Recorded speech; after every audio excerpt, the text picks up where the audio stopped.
Please wait till the end of this video to see the optical stabilizer in action at 150mm and 600mm. Hello everyone, welcome to a new video. This is a brand new unboxing video. However, I'm unboxing the same lens again. You might be asking why. Well, it's dawned on me that all the reviews I've done on the 150 to 600 Sigma lenses, as well as the old Tamron G1 lens, that Tamron brought out a new lens. And a lot of people have requested that I review that lens and look at it in depth. And I've been reluctant to spend the money on it, to be honest with you, because I didn't see a need to. But then I decided my audience are quite important to me. So I decided that I think it would be a good idea to do that for you guys. However, because I returned those lenses, and in the end I did sell the contemporary lens on, but I felt that in order to do the review justice, I needed to have something to compare it with. So here we have another copy of the lens, the Sigma 150 to 600. I'm not going to compare the sport lens to the Tamron, because I already have videos comparing the contemporary lens to the sport lens. So you can make your own mind up determining if the Tamron will match in terms of quality. Now I still have a lot of those images anyway, so what I'll probably do is do a few videos showing the examples that I had regarding the pictures I took, and then you can make your own mind up whether you think the Tamron can match the sport lens. But we're going to mainly be comparing the Tamron G2 lens to the contemporary lens that we've got here. So I'm just going to do an unboxing, see if anything's changed in terms of what's included in the box. If you want to, check out the older video that I did, if you want to see if anything has changed, which is doubtful. Now, I wasn't impressed with the optical stabilizer when doing video, and I decided to get the USB dock that we've got here, because I think there's a possibility that we can configure it to be improved, and it's possible extra firmware updates has dramatically improved the optical stabilizer in video. Because if you're not aware, I did a stabilizer video test on the Sigma 150 to 600 contemporary, and the quality wasn't great. Now, I recently done an unboxing of the G2 lens that we're going to be looking at, so check that out. I've recently done that. I think I did that yesterday, but I also at the end of the video uploaded and added some video clips of the VC stabilization. So have a look at that, because I think it's really good, and in my opinion it is better than the Sigmas. But it's possible that we can use the dock to improve this copy, because that's what's been suggested, a possibility that I may have made a mistake in that video regarding the optical stabilizer. Maybe it needed to be adjusted a bit more. So that's what we're going to do with the dock. That's why I've got the dock again. I've also got the tap.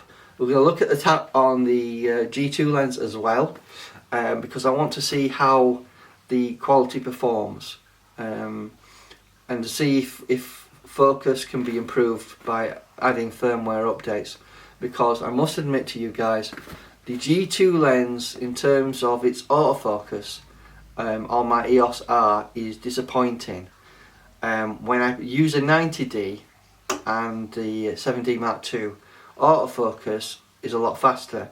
Now, those two cameras are APS-C, and obviously the EOS R is full frame.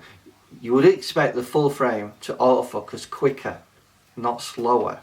So we're going to have to look at if there's something going off on the EOS R regarding a firmware update needing to be done. But without further ado, we're going to unbox the contemporary lens again. You can have a look what's actually in the box. This is basically just a bit of a teaser for you guys, really, to tell you what we're going to do. What we're going to do ultimately is we're going to compare the G2 to the contemporary. We're going to be looking at quite a few things. such as distortion, pincushion distortion and barrel distortion. We're going to be looking at vignetting, we're going to look at real world examples, we're going to look at test charts and sharpness, and I think those are the main things we need to be looking at. The sixth final thing I want to focus on is stabilisation. I think a lot of videos on YouTube don't really focus on stabilisation that much, and I think it's really important because from what I've read up, VC stabilisation on the Tamron lenses is better than the Sigma OS stabilisation in general, but we're going to put that to the test. So that's 6 things we're looking at in there. So we're going to unbox this, have a look at what's in this box, and then once I've done my review, uploaded all the videos, hopefully it'll be informative for you, to you guys, I'll decide and I'll tell you guys which lens I'm going to keep and why. So without further ado, let's look in this box. Let's open up the box and see what we've got.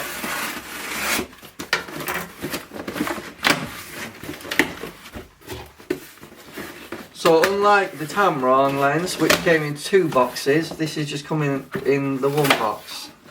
So we just need to take that out. If I'm honest with you, I think the box is a bit smaller maybe. The one thing I have noticed with Sigma lenses, they come with nice cases, and that's something I think Tamron's missing here. Even the likes of Canon include a case in some of their lenses, not all their lenses, but some of them. I think Tamron need to start including decent cases with their lenses, especially when you spend a lot of money on them. So, okay, we've got the lens here. So it's the Sigma 150 to 600mm f5 to 6.3 DG. It doesn't look like they've sealed the box. To be honest with you, when the Tamron box came, that wasn't sealed either. So we've got the Sigma lens here. We've also got the Sigma dock. We're going to get the Tamron the Tamron tap for the G2 lens as well, to see if we can tweak the performance and make it a lot better than it is at the moment. So let's have a look what's in this box. So let's see what's in the box. So first of all, I'd like to bring your attention to the top here where it says you get a 3-year warranty. Tamron offers a 5-year warranty, so that may be a reason for you to prefer to go to Tamron rather than Sigma. So this is the Sigma 150 to 600mm f5 to 6.3 DG lens. So let's just open up the box and see what we've got inside. So here we have some Sigma European Limited warranty details. We've got some cardboard there. We have the 150 to 600 F5 6.3 DG OS HSM instructional manual here in multiple languages. Here we have our warranty card. Obviously you can register that with Sigma online. And then another box here that will include the lens hood. So looking at the lens hood here, it is your standard lens hood, which is the LH1050-01. In terms of build quality, I don't know, I think it feels better made than the Tamron, if I'm honest with you. Let me just get the Tamron lens hood. This is the lens hood of the Tamron G2 lens, and you can see it's more contoured than the actual Sigma one. The Sigma one's flat at the bottom, however the Tamron one here narrows at the end with a groove. So they do feel both quite well made. The Tamron is slightly bigger, as you can see here, but I would say the Sigma one just feels just a tad bit tougher and stronger. And at the top, at the end, it just feels more durable. That's just my assessment. So let's just get back to the unboxing.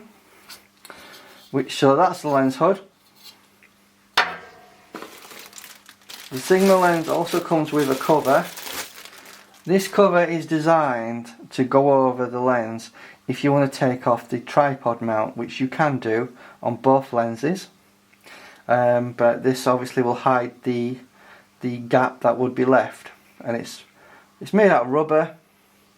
It has a number on there which says 150 to 600, and that's it really. But it looks quite durable, quite tough. So let's have a look at what else we've got in here. Obviously, in this box, you've got some straps, which you don't get with the Tamron.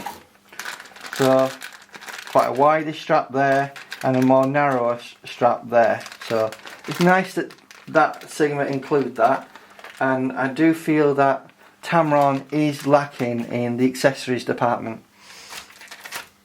So here is the lens. Comes with a nice bag. Let's remove the box.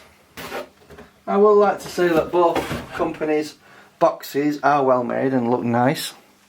So here we have the bag. It looks very similar to the prime lens that I sold, the 500mm DG f4.5 lens. Let's just have a look. Nicely recessed area for padding. And here we have the lens. And just take the lens out and put it on the table there. And that's the bag. If you can have a look in the video there. It's quite nice. And I would have thought a similar sort of bag, like from, I don't know, Low Pro, would probably set you back about £20. So you are saving a little bit of money having a nice bag there.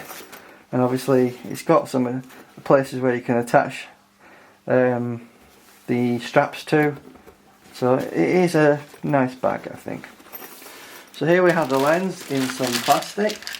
Seems to be less protected than say the Tamron is, because obviously you've got a nice case to protect your lens. And here we have the lens. All the usual controls there, such as focus, autofocus, manual override. You've got obviously your limiter on there, obviously optical stabilizer to 1 and off, and custom C2 and C1 modes on that lens. So that's the lens. Obviously that's the lens cover, very similar to the Tamron.